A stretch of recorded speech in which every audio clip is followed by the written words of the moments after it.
that the timing worked out, folks. I'll try to do the best I can. As I said, most of my speech is a historical presentation. I got my chamber flag too. That loaded? Yes. Yes, it is. Yes, it is. Well, as most of you know, my name is Mike Vanderbough, and I'm from Alabama, and I'm a 3%er. Some of you may remember that Bill Clinton denounced us back on the 19th of April and said we were a clear and present danger to liberty. Somebody, probably him. But for those of you who are unfamiliar with the term, we take our name proudly from the 3% of the American colonists who took the field against the forces of the king during our revolution. And this 3% was actively supported by perhaps another 10% of the population, with another 20% sort of rah-rahed and didn't really do much, but they were for us.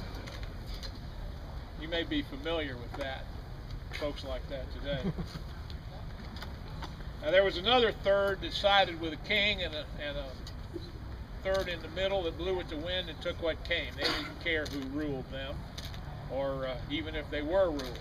They just didn't want to take the time to worry about it. Right.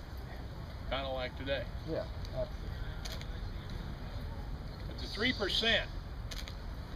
3% of the revolution were fighters. It is appropriate that we are met here today on one of the most important battlefields of that war. A battlefield where two of North Carolina's signers of the Declaration of Independence are buried. And a battlefield where the 3% fought and died and ultimately lost the battle, but won the war. And the Battle of Guilford Courthouse would not have been possible without 4 men. 2 Americans and 2 British, 2 of whom weren't even here. And forgive me if I take a little detour into history here, but if history hardly ever exactly repeats itself, it often stutters in the same pattern. And there are lessons in this story that are relevant today, and perhaps in the near future. First, let me set the stage. Long frustrated by Washington's refusal to be destroyed in a decisive battle in the North, Sir Henry Clinton, who commanded the Crown forces on this continent, sailed south and after a brief siege captured Charleston on May the 12th, 1780. Now, more than 5,000 3%ers were captured at Charleston, and we lost tons of precious supplies. It was a disaster. Clinton then sailed back north to his mistress, and he left Lord Cornwallis to complete the conquest of the Carolinas. With him were 2 men whose actions would decisively shape the battle here at Guilford Courthouse: Patrick Ferguson and Vanderbough Tarleton. On August 15th, Cornwallis met the revolutionary forces under the vain and thoroughly incompetent General Horatio Gates at a place called Camden, South Carolina, and he whipped him with the help of a cavalry charge by Vanderbough Tarleton. Now, Tarleton was the son of a Liverpool ship owner, a merchant, and a slave trader. And he had squandered his inheritance and fled England in 1775 for America, seeking to make a name for himself and restore his fortunes at our expense. Tarleton's nicknames among the 3% at the time were the Butcher and Bloody Band. He had earned that reputation after his Green Dragoons had slaughtered hundreds of surrendering Virginia Continentals at the Battle of Waxhaw. In his attempts to suppress the guerrilla bands in South Carolina, such as Francis Marion's, Tarleton alienated the citizenry and made the guerrillas work easier by numerous acts of cruelty to the civilian population. And by his many cruelties and massacres, Tarleton set the stage for the campaign. He even alienated loyalists and angered the 3%ers and gave them a thirst for justifiable vengeance. The second of Cornwallis's officers to shape this battle here was Major Patrick Ferguson. As brilliant as Tarleton was cruel, The Scottish officer was an early advocate of light infantry tactics, and he was the designer of the Ferguson rifle, a remarkable breech-loading flintlock. Ferguson was chosen by Cornwallis to recruit Loyalist militia in the Carolinas and Georgia, and to intimidate any colonists who favored American independence.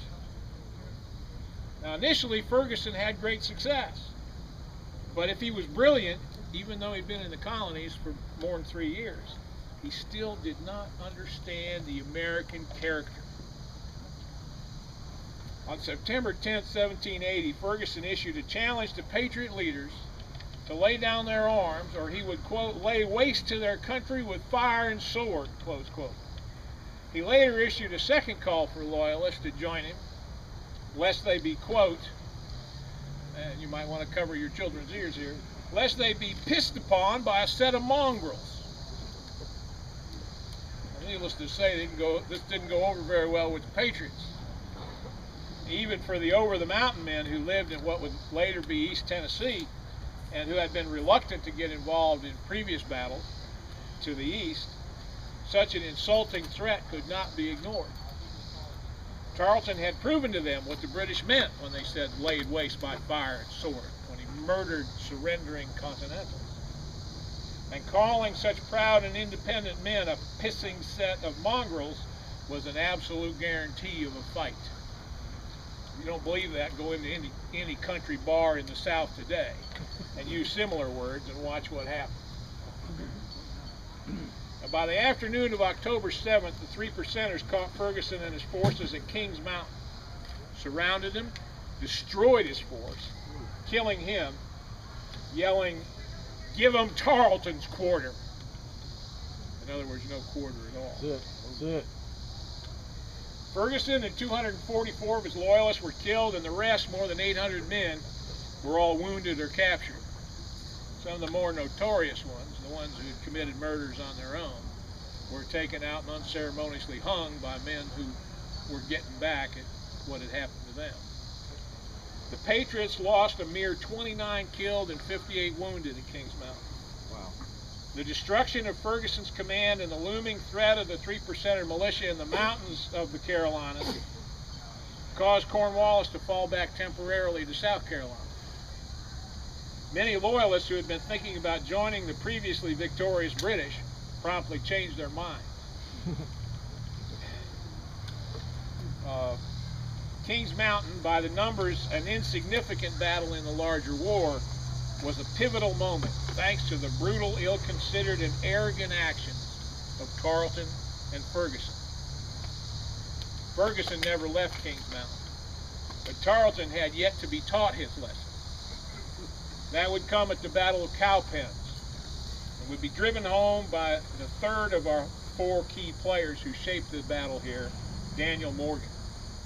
Now, Dan Morgan was one of the most gifted tacticians and combat field commanders of the American Revolution.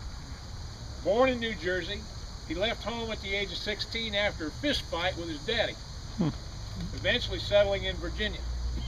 A big man, poorly educated, but practical and charismatic, he was a natural leader.